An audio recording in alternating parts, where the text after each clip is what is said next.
Welcome to Sweetwater's Guitars and Gear. I'm Mitch Gallagher. This time out, I've got three 70s tribute guitars from Gibson, and I've got a vintage reissue amp from Marshall. Let's get started.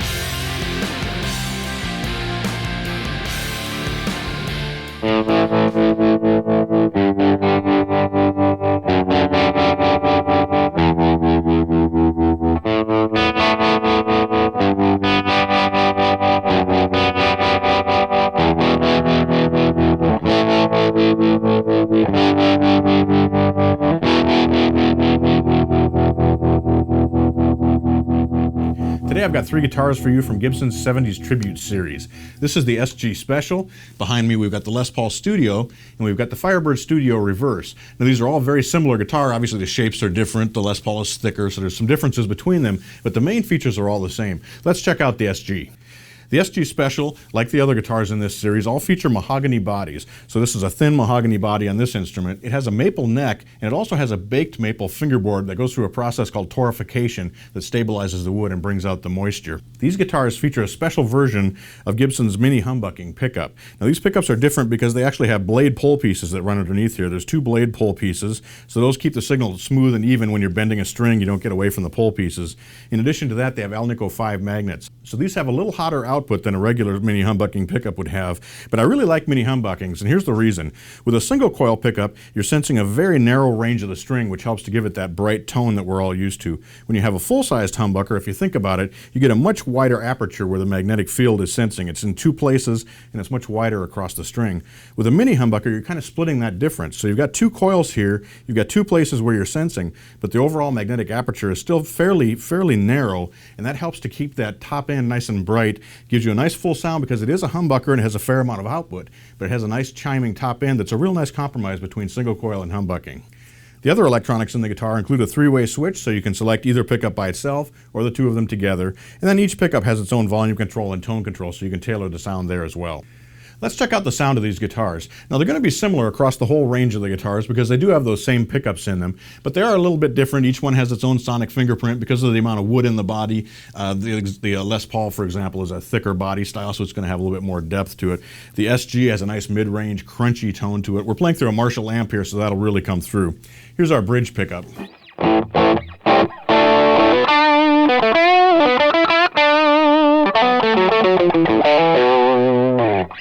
Here's our neck pickup.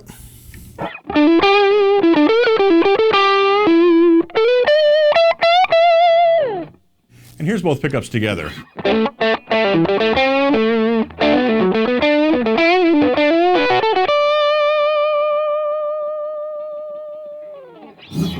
So you can hear we've got a lot of drive from these pickups. They have a nice punchy output, but they stay nice and clean on the top end. There's a lot of chime to them, a lot of nice attack, and it stays thick and full with a lot of sustain across all six strings no matter where you're playing. All three of the Gibson 70s tribute guitars have nitrocellulose finishes. They're all a satin finish. They're very comfortable to play. They feel worn in. A lot of sustain, a lot of resonance, and with those pickups, they have a lot of bite and a lot of punch, a lot of crunch to them. These are really fun guitars to play. Check them out.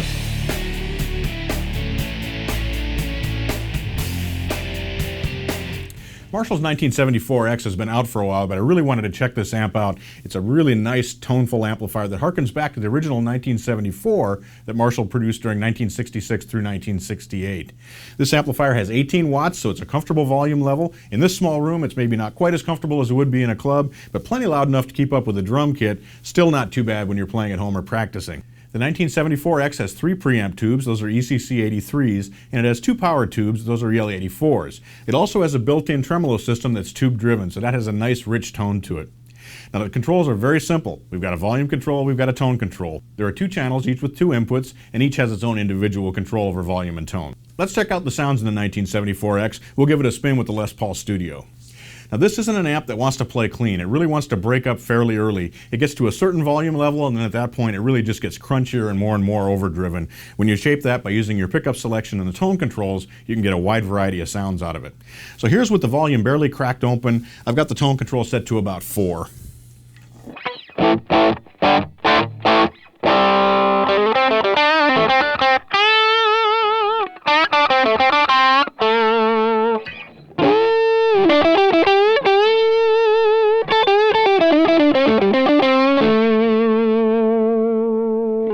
You can hear that even with the volume control set at 1, we're getting a nice crunchy tone out of this. It really punches. And the other thing about this amp is it's incredibly dynamic. It really responds to the touch of your picking hand, the way your fingers are playing on the fingerboard, gives you a lot of articulation, really lets the notes speak well. Let's turn the volume up a couple notches. The volume's turned up to about 3 now. We'll get a little bit more crunch added into the tone. Here's the bridge pickup.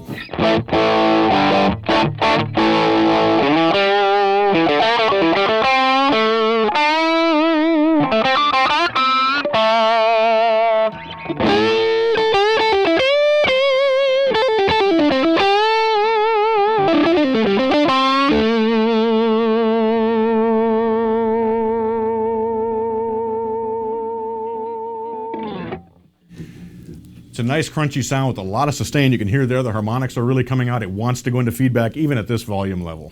I'm going to turn the volume up to halfway now.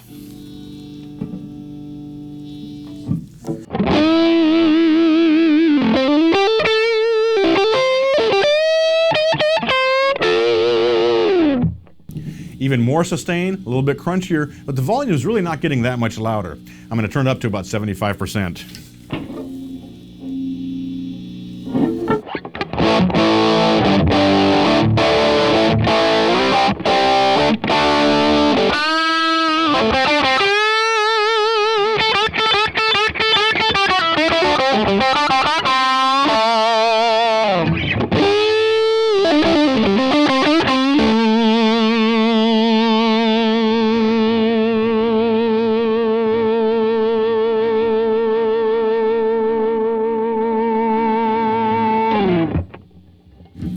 Here we've got a lot of sustain. We're starting to hear all those harmonics really come out. The volume's not any louder than it was at 50%. It's just we've turned up that saturation in those preamp tubes. We're really pushing the power tubes hard at this point. But all of that pick articulation with the bridge pickup, it's really a beautiful thing. Now I'm going to wind the volume all the way up.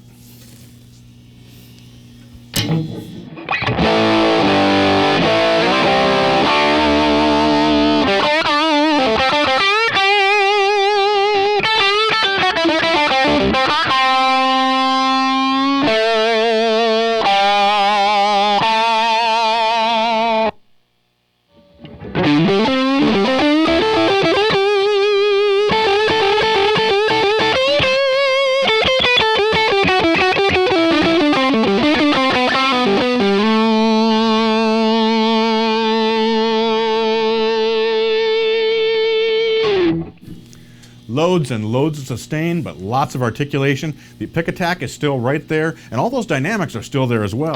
If we go back to the bridge pickup, roll our volume control back,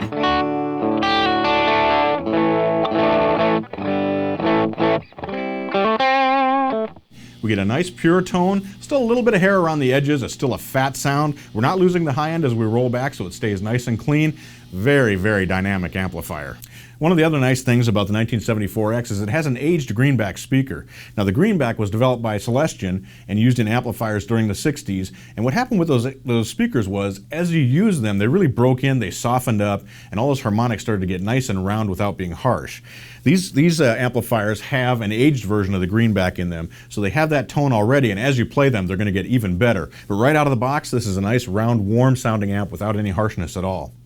If you're playing blues, you're playing hard rock, you're playing classic rock, straight ahead rock and roll, it's really tough to beat the 1974X. It's a versatile amp despite its simplicity, gives you a lot of different sounds. It responds so nicely to your touch on whatever guitar you plug in. I really like this amplifier. Thanks for joining me for Sweetwater's Guitars and Gear. You know, I really had a blast this week playing these Gibsons through that Marshall amplifier. What a great combination. Be sure to tune in next time. We'll be playing a lot of guitar, checking out some gear, and making a lot of music. I'm Mitch Gallagher.